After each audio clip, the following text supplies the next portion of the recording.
عدالتوں میں اٹھ رہے ہیں, پارلیمنٹ کے اندر اٹھ رہے ہیں, میڈیا پہ اٹھ رہے ہیں, اور انٹرنیشنلی اس پہ سوال اٹھائے جا رہے ہیں. اور آج بھی جو پل ڈیٹ ہے اس کی ایک رپورٹ آئی ہے جس کو quality of democracy in Pakistan کے, اور اس میں ان ساری چیزوں کا ذکر کیا گیا ہے. ظاہر ہے جب فارم 47 کا معاملہ ہوا ہے اس پہ بھی کوشچن ہے کہ وہ معاملہ آیا کیوں. کچھ لوگ یہ کہتے ہیں جی کہ جان بوجھ کے یہ لکونہ رکھا گیا ہے تاکہ جو حکمران اتحاد ہے جب کبھی بھی اس کو وہ اپنے پاؤں پہ کھڑا ہونے کی کوشش کریں تو ان کو ڈراوا دیا جائے کہ آپ فارم 47 کے پہ آئے ہیں.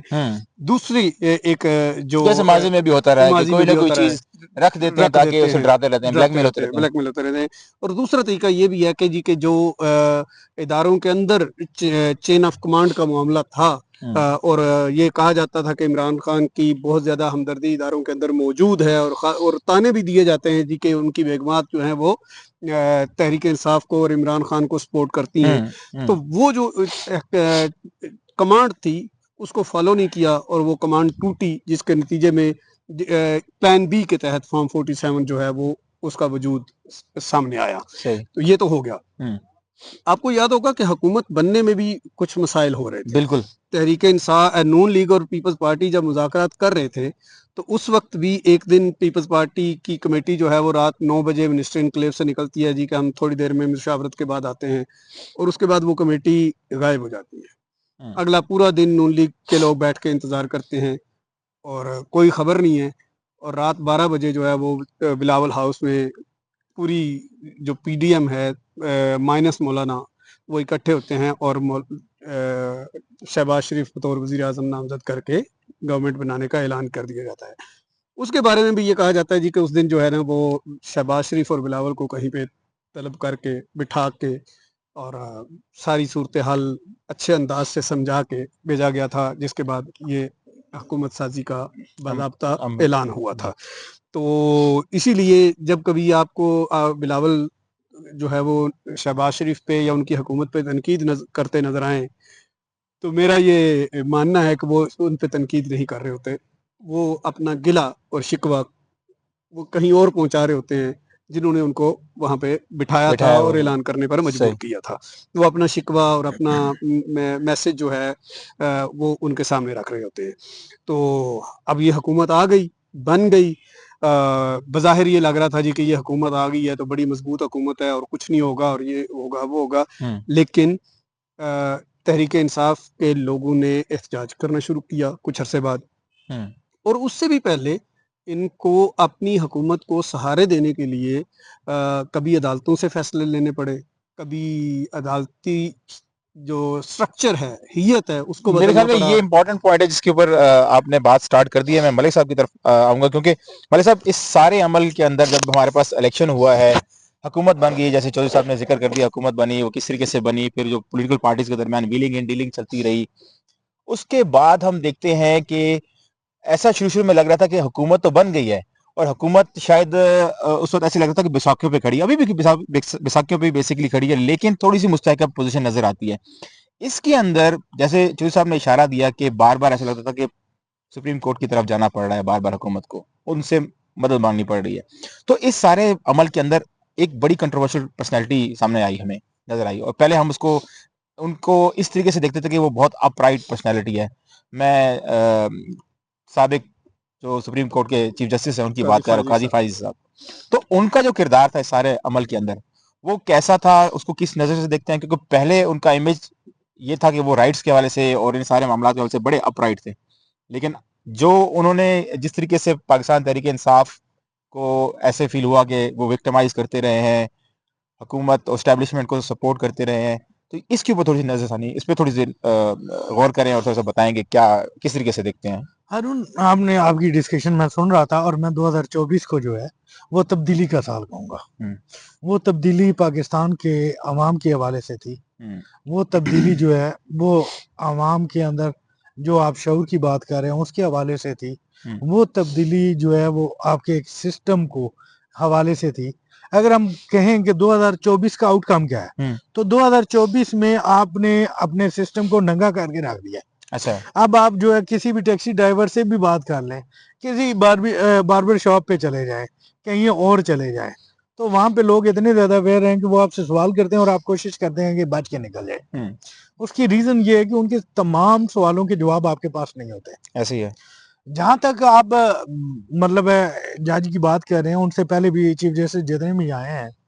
شروع میں تو ہمیں بڑے اچھے لگتے ہیں, آپ رائٹ لگتے ہیں, لیکن جتنے بھی آج تک گئے ہیں میرا خیال ہے کوئی ایک آدھ کے علاوہ میں زیادہ تر ایسے ہیں جن کے فیصلوں پہ تنقید ہوتی ہے, اور آج بھی ہم کر رہے ہیں. وجہ کیا ہے؟ وجہ یہی ہے کہ عدلیہ ہمیشہ ایک ٹول کے طور پہ استعمال ہوتی رہی ہے. یہ میری ذاتی رائے ہے کہ مختلف ایشوز, مختلف جج, مختلف گروپ, مختلف چیزیں. بلکہ ابھی آگے 2024 کے آخر میں آپ نے بھی میسج پڑھا ہوگا, بشیر چور صاحب کے پاس بھی میسج گئے ہوں گے, میرے پاس بھی ایک میسج بہت زیادہ سرکولیٹ ہو رہا تھا. وہ سرکولیٹ ہو رہا تھا 26ویں آئینی ترمیم آنے کے بعد. وہ یہ تھا کہ آپ یہ بتائیں کہ آپ جو ڈی ایم جی کا ایک افسر ہے یا کسی بھی وہ گروپ کا افسر ہے, اس کے اپوائنٹمنٹ کے لیے ایک بڑا پراپر طریقہ کار ہوتا ہے. وہ سوال یہ کرتے ہیں کہ یہ بتائیں جج کی اپوائنٹمنٹ کے لیے طریقہ کار کیا ہے, کون سا امتحان ہوتا ہے, کون سا ٹیسٹ ہوتا ہے. جس کی جو مرضی ہوتی ہے وہ اپنے پسند کے رولز کو. اب پیپلز پارٹی کی تنقید کی بات کر رہے تھے بشیر چور صاحب, بیسیکلی ججز میں کوٹا نہ ملنا پیپلز پارٹی کا سب سے بڑا مسئلہ ہے, ٹھیک ہے. اور ان کو ڈیمانڈ یہ آ رہی ہے, بیسیکلی پنجاب میں سپیس پیپلز پارٹی کو نہیں مل رہا, آپ کو بھی پتا, آپ بھی پنجابی, میں بھی پنجابی, ہارون بلوچ بھی پنجابی. پنجاب میں سپیس نہیں مل رہا, مریم نواز سپیس دینا نہیں چاہ رہی, تو ابھی وکلا نے یہ کہا کہ اگر آپ ہمیں سپیس نہیں دلوا سکتے تو کوئی جج ہی لگوا دے. ابھی تو بہت سارے جج لگنے ہیں, ٹھیک ہے. وہاں پہ جو میرے سورس ہیں وہ یہ بتا رہے ہیں کہ پیپلز پارٹی کو یہ ہے, اور یہی وجہ ہے کہ بلاول بھٹو زرداری کی طرف سے ان کی ٹیم نے یہ خبر جو ہے وہ پلانٹ کی تھی کہ بلاول بھٹو زرداری جوڈیشل کمیشن کا ممبر بننا چاہتے ہیں. حالانکہ انہوں نے اپنا ایک ممبر دے دیا تھا جوڈیشل کمیشن قومی اسمبلی سے,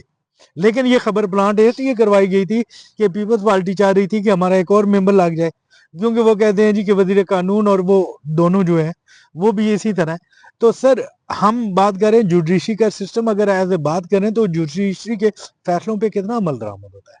آپ کے سامنے یہ ساری چیزیں ہیں. ایک طرف فیصلہ آتا ہے تو ہمارے ایک دوست کہتے ہیں کہ اگر کوئی فیصلہ آتا ہے اس کا بڑا آسان حل ہے, انٹرا کورٹ اپیل کر دے, معاملہ لٹک جائے گا. یہ ابھی ہم بیٹھے ہوئے تھے, ابھی ہم یہاں پہ بیٹھے ہوئے تھے. سر ایشو یہ ہے کہ پرابلم یہی آ رہی ہے کہ جب بھی جج کسی طرف سے فیصلے کرنے لگتے ہیں تو دوسری پارٹی ہمیشہ ان پہ الزام لگاتی ہے. اگر دوسری پارٹی یہ الزام لگنا جو ہے نا, یہ کوئی بڑا مسئلہ نہیں ہے, الزام تو ہر جگہ پہ لگتے ہیں. پرابلم جو ہے وہ یہ ہے کہ آپ کی عدلیہ کے اندر کتنی ڈیوائیڈ تھی. بالکل ابھی بھی ہے. وہ عدلیہ کے اندر ڈیوائیڈ اسی لیے تھی کہ جو فیصلے ہو رہے تھے, آپ دیکھیں جسٹس بلیال پہ بہت تنقید ہوتی ہے, بہت تنقید ہوتی ہے, لیکن ان کا جو فیصلہ ہے, فیصلہ تھا جس کو یہ پاکستان کی پولیٹیکل ہسٹری میں اور عدالتی ہسٹری میں یاد رکھا جائے گا, جو انہوں نے عمران خان کی جانب سے اسمبلی توڑی گئی اسمبلی بحال کی تھی. وہ فیصلہ بالکل آئین و قانون کی کہہ لیں جی کہ بالادستی تھی کہ وہ اسمبلی بحال ہوئی. دوسری بات یہ ہے کہ اس کے بعد اسی عدالت نے ایک اور فیصلہ دیا, وہ تھا جو اس کو جو اطہر من اللہ صاحب نے جسٹس منیب کا لکھا ہوا فیصلہ تھا, جس میں فلور کراسنگ والا, جس میں انہوں نے جو ہے وہ فلور کراسنگ کی نیت کرنے والے کو بھی ڈسکوالیفائی کر دیا تھا. بالکل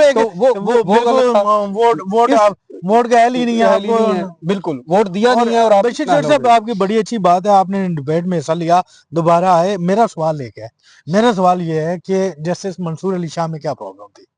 اگر وہ آپ نے بھی ان کے حق میں لکھا, باقی بہت سارے لوگوں نے بھی لکھا, آپ رائٹ ہیں, لیکن ہمارے ذرائع تو یہ کہتے ہیں کہ حکومتی ذرائع کہ منصور علی شاہ آیا تو پی ٹی آئی نے درخواست دینی ہے, درخواست دے گی تو ان کے حق میں فیصلہ ہوگا. یہ بالکل جیسے عمران خان اور جسٹس فیض نے جو ہے وہ مل کے 2030 تک کا منصوبہ بنایا ہوا. اب کی بات ہے, مجھے تھوڑا سا موقع دیں, میں بات کر رہا ہوں, میرا سوال آپ پورا سنیں, اس کے بعد جواب دیں. ایشو یہ آ رہا ہے کہ آپ دیکھیں کہ آپ نے ایک چیف جسٹس کو, یہ اسی پارلیمنٹ نے 18ویں ترمیم میں یہ کیا تھا کہ سینئر موسٹ جج چیف جسٹس ہوگا, جب آپ نے دیکھا کہ آپ کے وہ معیار پہ پورا نہیں ہوتا رہے، بجائے اس کے آپ جوڈیشری کی ریفارمز کرتے کہ ایک باقاعدہ طریقہ کار کرتے، آپ نے چیف جسٹس کو ہٹا دیا، اپنی مرضی کے چیف جسٹس لے آئے، ٹھیک ہے، اور موجودہ چیف جسٹس کی لابنگ کے پیچھے کون کون تھے آپ کو پتا ہے، وہ کس کے رشتہ دار ہیں آپ کو پتا ہے، ٹھیک ہے، اور وہ کہاں سے بات چلی کہاں پہ پہنچی، اس کے بعد قائمہ وہ کمیٹی کا اجلاس تھا ججز سیکرٹری کمیٹی کا، رات کو ہم 2 بجے تک وہاں پہ بیٹھے رہے، پیپرز وغیرہ دیتے رہے، تو وہاں پہ بھی یہ چیز تھی کہ آپ کو پتا ہے کہ پیپلز پارٹی نے کہا جی کہ ہم تو مولانا کے ساتھ کھڑے ہیں، یہ بیان تو دیا، لیکن اگر بات کریں جیسے منصور علی شاہ کے حق میں صرف ووٹ تو کامران مرتضیٰ کا آیا تھا، پیپلز پارٹی تو پہلے سرنڈر کر چکی تھی، انڈرسٹینڈنگ تھی، اور اسی انڈرسٹینڈنگ کے تحت جو ہے یہ ساری چیزیں ہوئی۔ اصل میں مسئلہ جو ہے نا، یہ جو جسٹس یحییٰ افریدی ہیں،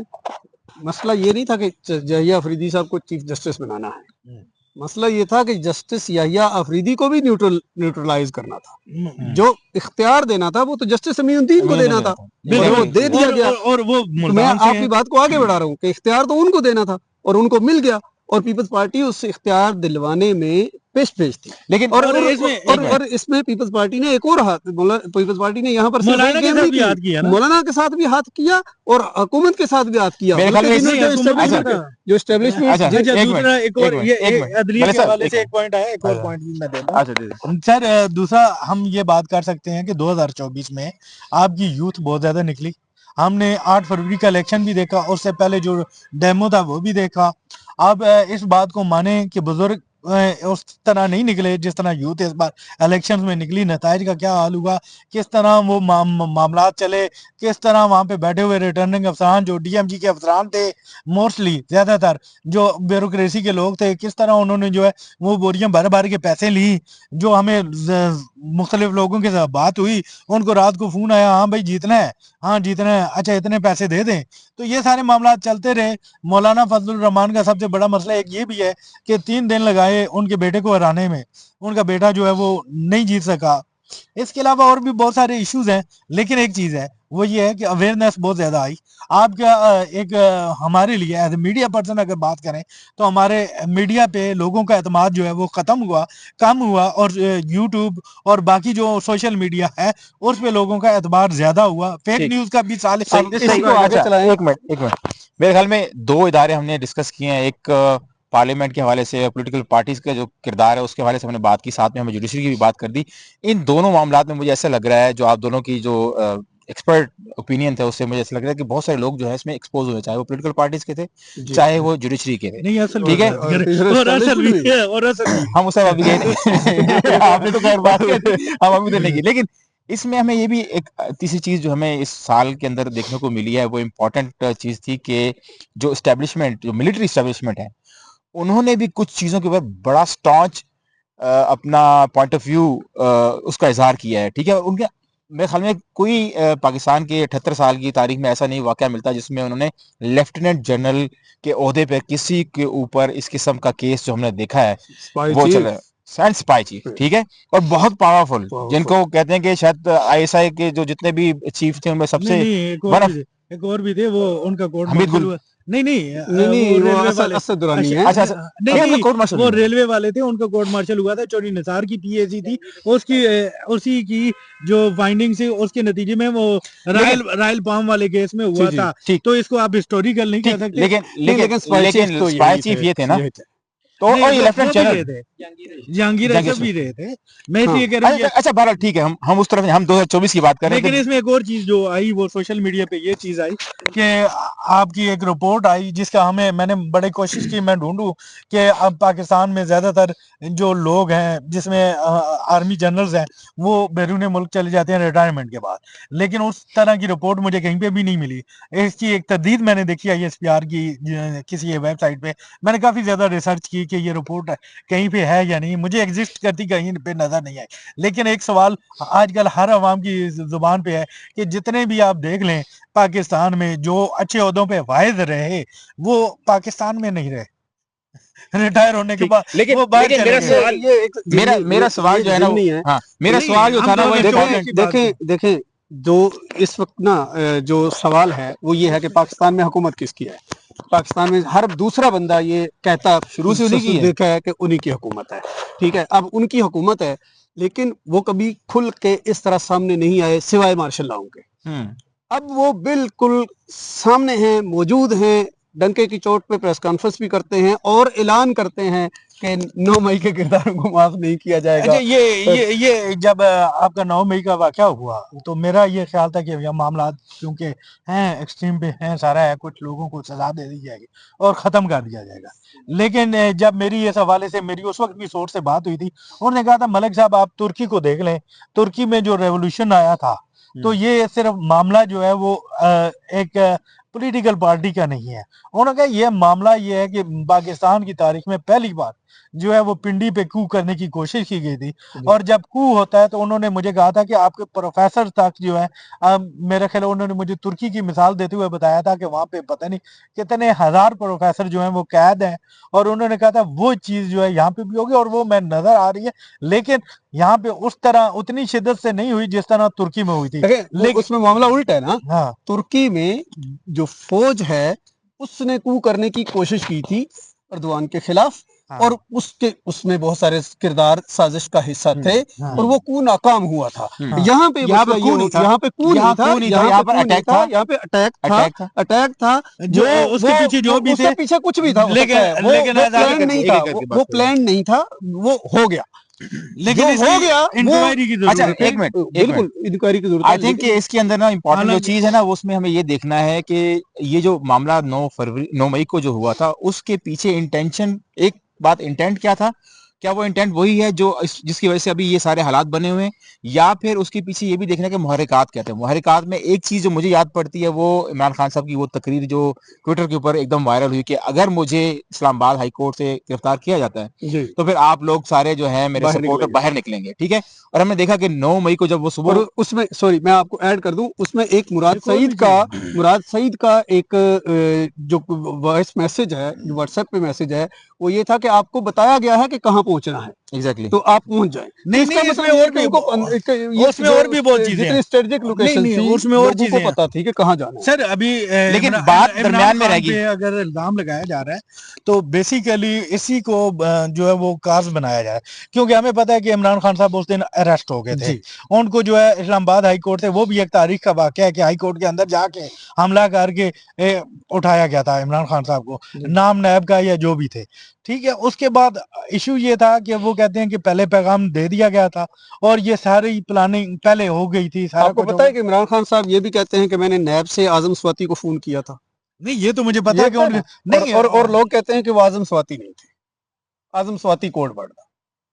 اچھا، تو آئی تھنک کہ بہت ساری سٹوریز ہیں 2024 کے اندر، اور لیکن ہم نے کوشش کی ہے کہ ساری چیز کو اوور ویو دینا تھا، تو اس ساری چیزوں کا احاطہ کر کے تھوڑا سا عوام کو ہم نے آپ کا انٹرنیٹ رہ گیا. بالکل میرے خیال میں اس بھی ہلکی پھلکی بات کر ہی دیتے ہیں. انٹرنیٹ دیکھیں نا، 8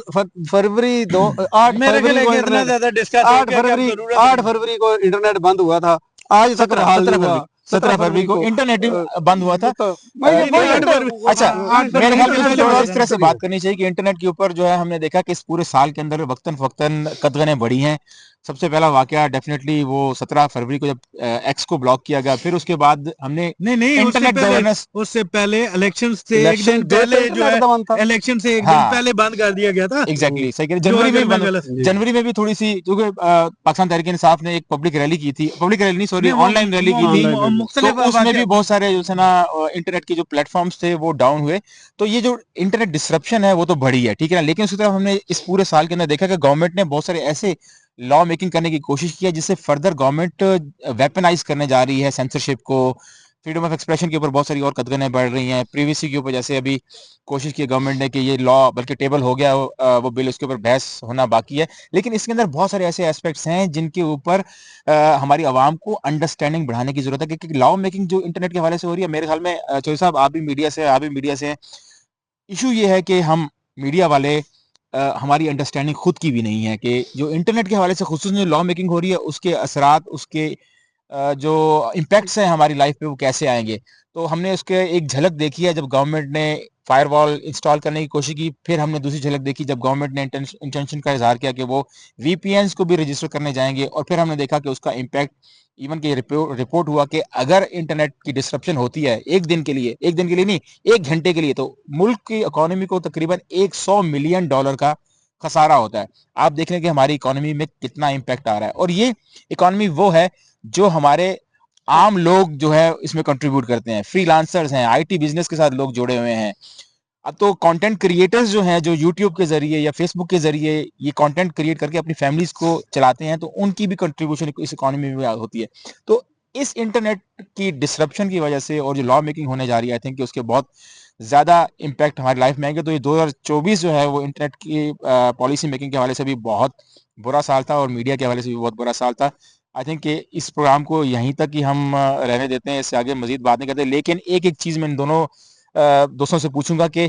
2024 شارٹ بات کرنی ہے, 2024 میں نہیں ہمیں کرنی پڑے گی, 2024 میں جو کچھ بھی ہوا عوام کے لیے سلور لائننگ کیا ہے, امید کی کرن کیا ہے؟ دیکھیں 2024 میں جو کچھ بھی ہوا, لیکن اگر عوام کے لیے امید کی بات کریں تو ملک دیوالیہ ہونے سے بچ گیا تھا, اور ابھی جو ہے اس ٹائم بہتر کی طرف ہے. اگر ہم بات کریں معیشت کی بات کریں تو آئی پی پیز کے ساتھ جو 18 معاہدے ختم ہوئے ہیں تو وہ ایک پازیٹیو امپیکٹ تھا. ابھی جو ہے باقی دیکھیں آپ نے تو سولر لگا لیا نا لیکن اب حکومت کو مسئلہ یہ ہے کہ سولرائزیشن اتنی زیادہ ہو گئی ہے اتنی زیادہ ہو گئی ہے کہ لوگ جو ہے ہماری لائٹ چل رہی, لیکن ہمارے اوپر جو لائٹیں بند ہو گئی ہے, دیٹ از انڈیکیشن کہ ہمیں اب ختم کرنا چاہیے. عوام کے لیے اس وقت جو اچھی بات ہے وہ یہ ہے کہ سیاسی جماعتیں طویل عرصے کے بعد بیٹھ گئی ہیں, اللہ کرے مذاکرات شروع ہو گئے ہیں. اس کا جو بھی حل نکلے گا کل پرسوں اس کا جو ہے, اور جو بھی اس کا نتیجہ نکلے گا عوام کے حق میں ہوگا, چاہے وہ اگر تحریک انصاف کا مطالبہ مانا جائے تب بھی, اور اگر حکومت اپنے آپ کو بچانے میں کامیاب ہوتی ہے مطالبات اب ہم کہیں کہ کسی ایک پولیٹیکل پارٹی کے مانے جائیں تو وہ تو ایسا ممکن نہیں ہے. تو گیو اینڈ ٹیک ہی ہوگی ڈیفینیٹلی. آئی تھنک اسی پہ ہم اپنی بات کو ختم کرتے ہیں کہ امید کی کرن یا سلور لائننگ یہی ہے کہ حکومت اور جو پولیٹیکل پارٹیز باقی اپوزیشن کی ہیں جن کے ساتھ سارے معاملات چل رہے ہیں, آئی تھنک کہ اس سال کے اینڈ پہ ہم نے دیکھا ہے کہ اس میں ایک پیش رفت ہوئی ہے, وہی سب سے امپورٹنٹ پیش رفت ہے, کیونکہ اگر معاملات مذاکرات کے ذریعے آگے بڑھتے ہیں تو اس کا امپیکٹ ہماری اکانومی پہ ہوگا, اور اکانومی سے ہماری سب کی خوشحالی جڑی ہے. اسی پہ ختم کرتا ہوں, اور لیکن آپ سے درخواست یہ ہے کہ کائنڈلی ہمارا جو چینل ہے اس کو ضرور سبسکرائب کریں, کمنٹ بھی کیا کریں اور شیئر بھی کریں. ہمیں اجازت دیجیے, انشاءاللہ دوبارہ آپ کی خدمت میں حاضر ہوں گے. السلام علیکم.